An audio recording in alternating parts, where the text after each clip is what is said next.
Vladimir Zelensky is finished, done for, and sunk. The noose is tightening in an absolutely imminent and definitive way around the still Ukrainian leader. And not only that, he is also dragging the European partners with him, while the pressure continues to come, surprisingly, from the West. Yes, where we thought only the Russian Federation was putting pressure.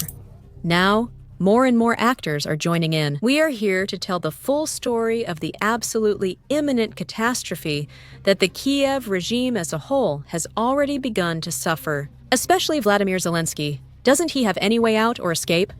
Well, actually he does. Stay until the end of this video, because there I will tell you the only way Vladimir Zelensky still has left to try to get out of this. The absolutely fatal possibilities he faces if he ultimately decides not to take it. I'm Liu Sivaya, a geopolitical analyst and war correspondent in Donbass. Subscribe to this channel to stay up to date with the latest international news, and of course, also with the latest and most important details of the Ukrainian conflict. Let's begin. We'll start, as usual, from the beginning. For the first time in the 4 years of Russia's special military operation in Ukraine, and therefore of NATO's war against the Russian Federation, on Ukrainian territory, the Kyiv regime faces an extremely tough situation, where the noose is tightening more and more around it, and especially around its leader, Volodymyr Zelensky. The levers that are putting pressure on him, and therefore on the government he still leads, are increasing, and therefore words no longer matter. Yes, of course, Volodymyr Zelensky will try to get his way, but he is unlikely to succeed. What is needed, and this is not being said by the Russian Federation precisely, are actions, are decisions. The media rhetoric is pushing Volodymyr Zelensky to decide the future of Ukraine, to give in. And we are seeing this especially in recent days, with the negotiations with Moscow, and ultimately, to accept the United States-backed plan. The back and forth, however, had already been happening since Donald Trump came to power. What happens is that it seems the United States government now feels more urgency than ever, and it has already started to apply direct pressure, but still not in a clear and official way. So far, neither Donald Trump nor Marco Rubio have mentioned Vladimir Zelensky in recent weeks, but rather, the ones who are working, above all, are the institutions funded with American money that are inside Ukraine. We should especially mention National Anti-Corruption Bureau of Ukraine, which is the Ukrainian Anti-Corruption Bureau, or agency.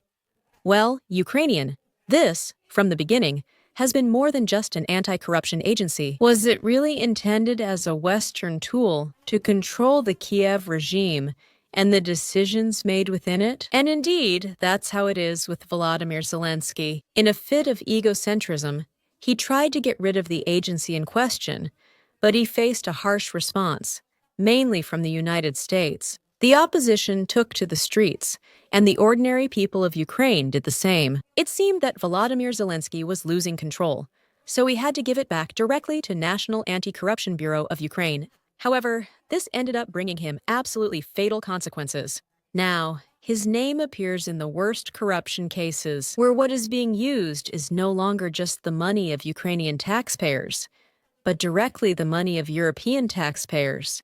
Zelensky, as well as his right-hand man, Mindich, and also his other right-hand man, this time officially within his cabinet. Yermak appears with names, surnames, and especially voices in the investigation, as confirmed by Ukrainian deputies themselves. You know how it happened to us. In Yermak, there aren't any traces. There's no voice of Yermak, even though everyone knows he's there, just like the president.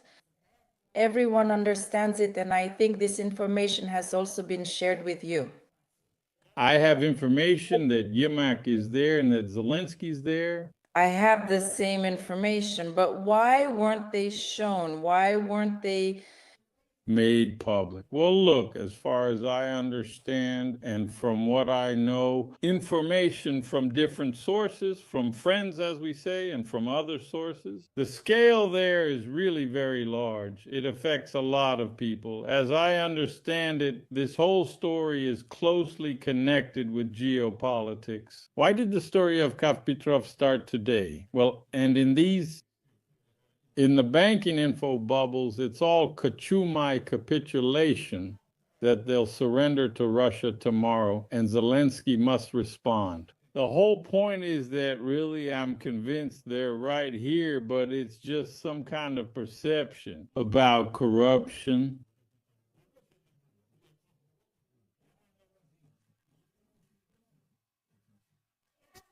Itself. In fact, we could call it, and some media already do, the Minditsgate, named after the right-hand man and one of the best friends of Vladimir Zelensky. Vladimir Zelensky's wallet, in almost official terms, is the man whose name is on the vast majority of all the assets that he actually owns. What to do? The tenet of that, what is it?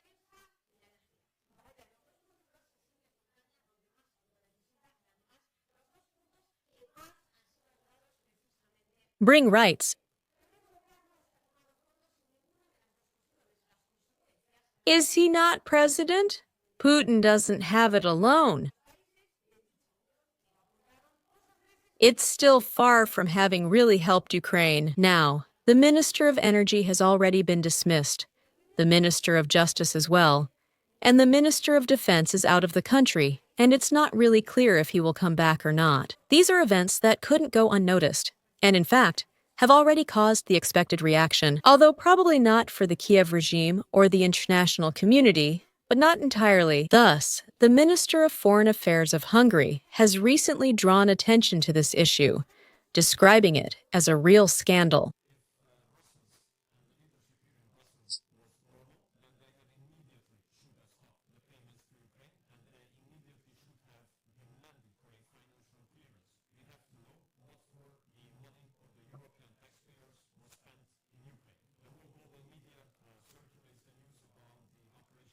The corrupt one from this mafia, and I have to tell you that this is the moderate expression I'm going to use now.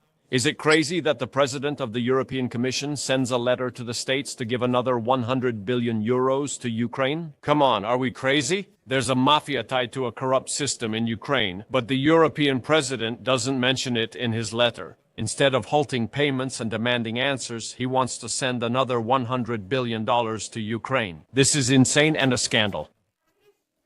It's important to point out that Hungary is not just any country in the European Union, but rather represents something like the strongest voice of the United States within Europe. And maybe we should also remember the recent meeting between Viktor Orban and Donald Trump, where both of them were laughing, sharing knowing looks, and reaching agreements, including on issues as crucial for both the United States and Hungary, as for example, the energy issue. Hungary, that country whose leader is Viktor Orban, has achieved practically what no one else has: an exemption from United States sanctions on Russian oil, which it really needs, and in addition, the tacit confirmation from the United States that this war can only have one ending. But I think Victor feels that we are going to end that war in the future. Is it that far away? Victor, do you want to talk about that? I'm very convinced. The only pro-peace government is the United States government and little Hungary. Anyway, all the other governments prefer to continue the war because many of them think that Ukraine can win on the front line. So, you would say that Ukraine cannot win that war. A miracle can happen. That's right. From Hungary, in fact, lately, it seems that since the Trump administration, they don't have any special affection for the Kiev regime, and even less so for Vladimir Zelensky personally. And every time they can, they point in a single direction. The war is already over, even if it's not yet on paper or in definitive terms. Ukraine is running out of time, and it's time to negotiate before it's too late. Time is not on the side of Ukraine. It is an illusion to say that time is on the side of Ukraine. I just said this. We can consider the forward progress of Russia, whether it's moderate or not, but what I understand is that Russia is making progress, and it's not Ukraine that's progressing. That's the problem. That's the problem with the illusion of the establishment here in Brussels. However, the external pressure against Volodymyr Zelensky and the regime he leads is not limited at all to the Western side, which lately is being led by the United States. Although, I repeat, still not directly, this right is a variable that has been present at some points and has disappeared at others. It's true that the Hungarian voice has remained more or less constant, but it's getting more and more media coverage, with Western media writing about the issue, especially in these last few weeks. However, in this matter, there is the main constant, which is the position of the Russian Federation. It has always been the same Russia. In this, as usual, it remains absolutely true to its word. And the one who has best summarized this issue, and with it, the Kremlin's position on the matter, has been the Kremlin spokesperson, Dmitry Peskov.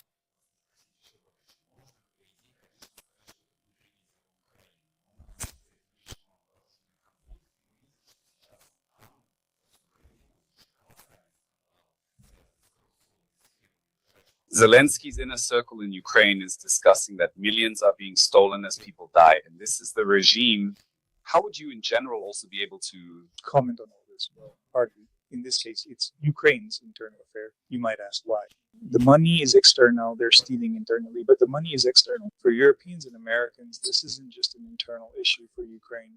It's also important for their taxpayers, those very same, as Trump says now, $350 billion that the previous administration gave. Most of that was also stolen in Ukraine. That's why probably it's their business, I mean Americans and Europeans, to think about their money. More precisely, in theory, they should be thinking about their own taxpayers, about their own citizens. And the fact that now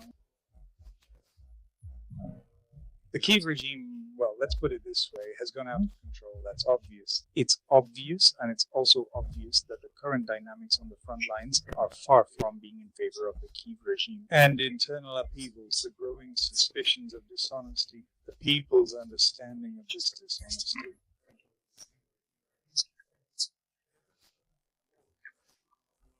Additionally, in addition to the rhetorical pressure from the Russian Federation, there is also direct pressure on the battlefield, where they have recently taken the town of Kupiansk. They continue to advance practically in all directions. In fact, it would be easier to say where the front remains, at least as of today, minimally stable. It's in Kherson, where the armed forces of Ukraine prevent them from starting to damage territory, the Dnieper River. And of course, when we talk about such a huge amount of external pressure, not only from the Russian Federation, but also from practically the entire collective West, with a single exception, which we will see a little later. We also need to mention those who exploit the situation within their own country, whether it's to gain media attention, to try to scrape a bit of power, or to follow the orders of their Western masters.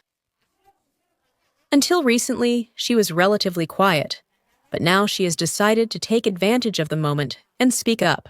And how exactly? What we should have done from the beginning, they say, was to form some kind of unity government, a coalition government to face the harsh times of the terrible Russian invasion. We didn't do it. Is this simply the result of our past mistakes? Vladimir Zelensky is completely to blame. Here's my thought. If they want change, they could remove him and put me in instead. From the beginning of the war, it was necessary to create a coalition and a government of national unity and to prevent the uncontrolled and unprofessional monopoly of a single political force. Back then, unfortunately, this demand was ignored, and now we have chaos, corruption, and disaster. I am convinced that now this is the only way out of the critical situation Ukraine has found itself in. We need to save the situation, we need to act. The pressure being exerted today against Volodymyr Zelensky and the entire Kyiv regime has therefore gone from having a single source, represented entirely by the Russian Federation, to being at least triple in nature. And here, to summarize everything mentioned earlier, we must talk about the pressure being exerted by the Russian Federation. First of all, and above all, of course, the external pressure, whether in terms of American agents, you could say within the European Union and the United States itself, mainly represented by the Trump administration, and of course, the internal pressure that has been handled by the different agents, whether they are pro-Western or paid with Western money, or simply opposed to the Zelensky regime within Ukraine. The situation has escalated to affect the entire world. The Federation is pressured by and because of. The pressure is exerted by the Federation in the first place, and by the pressure exerted by Russia, above all, of course, by the pressure from the Russian Federation in the first place, and of course. The pressure is exerted by the Russian Federation in the first place, above all. A group of people is a criminal organization, an organized criminal community, which since March of last year has usurped power and under the pretext of the need to continue the war with Russia, holds on to this power in Ukraine for the purpose of personal enrichment. And this has become known through the results of the anti-corruption investigation in Ukraine itself. And I think it's clear to everyone that these people sitting on their golden pockets probably aren't thinking about the fate of their country, about the fate of poor Ukrainians, about the fate of officers, and especially the poor soldiers. They don't care. At the start of the special military operation, what seemed impossible happened.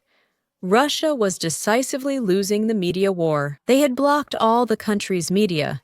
They were constantly making up stories, each one more terrifying than the last, that put Russia in the worst possible light. But today, with reality in hand, and with all the NATO investigations coming out one after another, and that's even though the vast majority of them have yet to be published. I mean, just imagine the magnitude of the issue and the danger, what it represents directly for Vladimir Zelensky. Russia, oh my God, it seems he was, and even still is, right? Of course, the Kyiv regime itself denies everything. It's all Moscow propaganda. It doesn't matter whether we're talking about Russia's advances on the front or the issue of corruption within Ukraine. We've heard this propaganda for over a year now, I think. That people should analyze and understand information. That the Russians are among the biggest liars in the world. The Russian propaganda machine works non-stop. Yes. The situation at the front is difficult. But Russia has not had any major successes. Wow, it looks like someone is getting extremely nervous. Well, on one hand, talking about corruption has always been very painful for Ukraine. So Vladimir Zelensky himself, in an interview he gave a couple of years ago to a journalist from the Netherlands, already faced several awkward moments, trying to deny what was already obvious to many then, like, if corruption still existed, the war would remain unchanged. Do you? Do you see this now, Mariela? Do you see Ukraine's corruption problems now? Do you live here? Have you ever lived here? Are you willing to meet all the requirements? No? No, my question for you is different. Mariela, my question is, did you live here in Ukraine? No. How can you talk about what's happening in Ukraine now, about corruption? How is it possible? How can we start a business here now? Our official reports. From whom official, from whom report, from whom from whom report? You that there is a corruption. In Poland, you need to live in Ukraine to discuss corruption, just as you must visit Egypt to mention the pyramids. To investigate anything about them? At this point, to those who criticize it from within, Vladimir Zelensky could answer them that since they live in Ukraine, that is, they are too close to the problem and can't see the bigger picture. Well, they shouldn't talk too much about corruption either. Zelensky himself, though, did so on more than one occasion. These were his statements in 2019, when he was preparing for the presidential campaign, when he was already part of the presidency. Also, and at first, the promises, both electoral and those made afterwards, painted a future for Ukraine that was good, beautiful, and affordable, and of course, with no corruption in sight.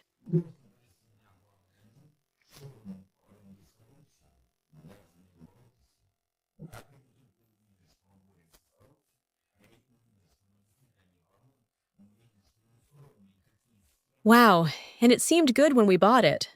Or at least, not as corrupt as it seems to have ended up being in the end. Vladimir Zelensky himself, of course, still keeps denying it. That is, he doesn't speak directly about the corruption plaguing his government, nor about the Western pressure being exerted against him. But nevertheless, it is already starting. Yes, on one hand he did one thing, and on the other, he did the complete opposite. Recently in Turkey, when everything happened, he basically left him stranded. The American representative, who ultimately refused to meet with him, spoke of peace as something absolutely imminent. The war has to end. There is no alternative to peace. Russia has to remember that for war, for marriage, there should be no reward. And should Russia be left with the possibility of starting another similar war against Ukraine or against anyone else? Immediately afterwards, they were presented in the Western media, although to this day, those famous points have not yet been confirmed by the Russian Federation. Some say there were up to 28 points in the alleged Donald Trump plan, which included the ceding of territories by Ukraine, the need to significantly reduce the bulk of the Ukrainian army, as well as other issues that the Kiev regime, at some point, will have to accept. But not so long ago, they constantly refused to do so. In Russia, I repeat, the plan's existence has largely gone unnoticed. Official sources claim that they know nothing about it, but they do keep communication channels open with the American side. Meanwhile, in Ukraine, it seems they do know something, because the representative of that country at the United Nations has spoken in terms of denial, la major. Ukraine, where Volodymyr Zelensky recently said that he was indeed willing to negotiate peace, is once again moving away from it. Ukraine has officially received a plan from the American side. We outlined the fundamental principles that matter to our people. We added that we are working on the provisions in a way that would bring an end to the war. In this context, allow me to make several critical points. First, the meanwhile. Ukraine is prepared for meaningful negotiations to end the war, even at the leaders' level. Our red lines are clear and unwavering. There will never be any recognition, formal or otherwise, of Ukrainian territory temporarily occupied by the Russian Federation as Russian. Our land is not for sale. Ukraine will not accept any limits on its right to self-defense or on the size and capabilities of our armed forces. Nor will we tolerate any infringement on our rights, sovereignty, including our sovereign right to choose the alliances we want to join. Any joint peace process must respect a fundamental principle: nothing about Ukraine without Ukraine, and nothing about Europe without Europe. And let me be equally clear, we will not reward the genocidal intent that underpins Russian aggression by undermining our identity, including our language. Second, supporting Ukraine is essential. Peace requires strengthened security, sustained financial assistance to Ukraine. Reinforcing Ukraine's defense capabilities is not an escalation. It is the only path to compelling Russia to engage constructively in international peace efforts. In this regard, we express profound gratitude to all partners and allies. This support is an investment in the rules-based international order and global peace. Third, the Kremlin regime will not stop unless it is stopped through unyielding and concerted pressure. There is only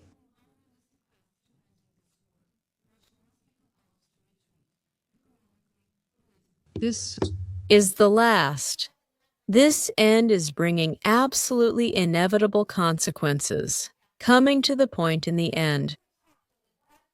Whatever he does will go wrong for him, or, in other words, each next step is going to end up putting him in a much worse situation than the previous one. First of all, Vladimir Zelensky cannot accept the plan proposed by the Russian Federation, and it also seems, at least partially, to be proposed by the United States, simply because internal opposition, or internal pressure, generally speaking, will end up destroying him within his own country. He simply can't go out in front of the Ukrainian population and all these ultranationalist groups that practically govern a very important part of the country and say that after so many years of war, after so many hundreds of thousands, millions, even with victims among soldiers and civilians, the vast majority of them caused by the actions of the Kiev regime itself, now they simply give in to Russia. On the other hand, if they don't do the same, the military pressure from the Russian Federation will keep increasing. The time will come when the front will simply end up collapsing completely,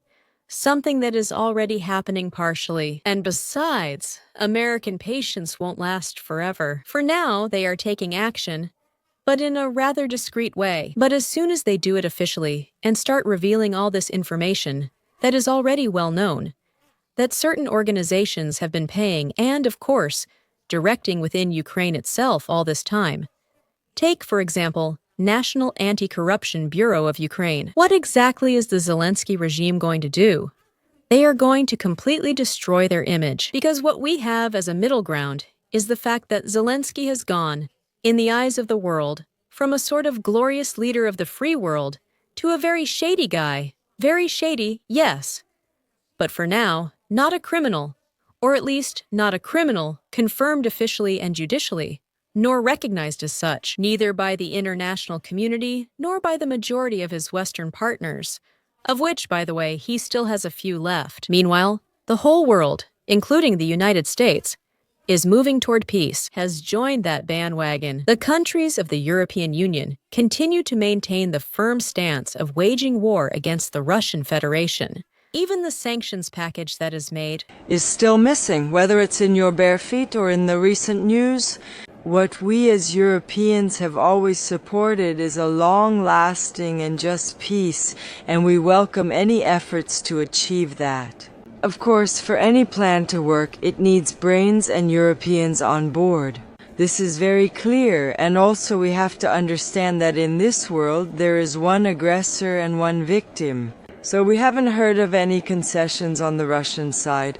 I mean, if Russia really wanted peace, they could have, agreed to an unconditional ceasefire already some time ago. Ago, you have to count on us. And if you don't, we will continue supporting Ukraine to the very end, and so much so that the locomotive, at least until recently, of the European Union now seems to be threatening to send even long-range weapons to the Kiev regime. Without in coins, Ukraine's dance intensive in the region for the long-range fire success projects.